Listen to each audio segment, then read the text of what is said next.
Joining us now, editor-in-chief of LifeZette, Fox News contributor, nationally syndicated radio host Laura Ingraham.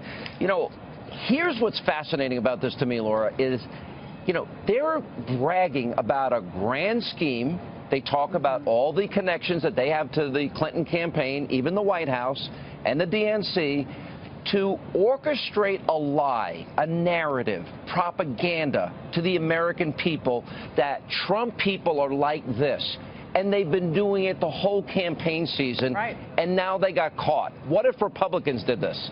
Oh, no. I mean, if a Hillary Clinton campaign office had been firebombed, it would have led every newscast, and every Donald Trump supporter would have been tarred with the action, okay? But, you know, when that happened over the weekend, it was basically brushed aside by the media as a one-off.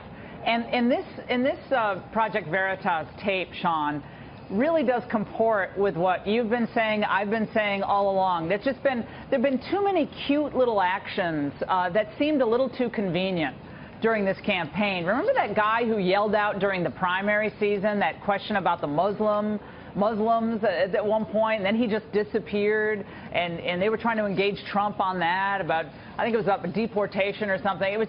It was just so obvious that it didn't seem like it was real. It seemed like these were actors.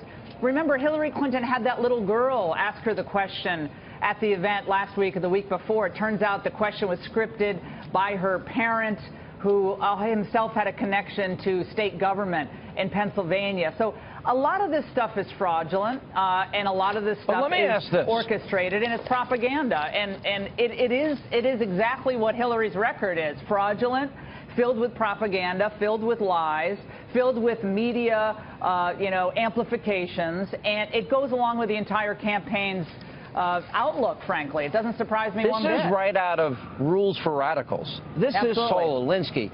And what I think is more fascinating, they have been fomenting violence this entire campaign season. Against police officers, too.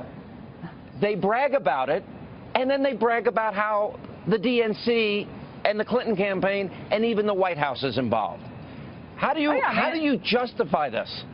Well, again, they don't think they have to justify it, Sean, just like what Hillary says in response to the private server. She bats away these questions like they're pesky little mosquitoes, and then she gets back on her message. Oh, no, that's not what Director Comey said. I think he actually confirmed what I said, in her question and answer with reporters or on Capitol Hill. So their modus operandi here, Sean, is to deny and then quickly move on. And it works for them because, unlike with Trump, the press will let it go. Well, they talk about creating plausible deniability, but this is so serious that they brag about, we've got operatives in every state. They're going to every event, and they're fomenting violence, and they've been trained how to ask the questions.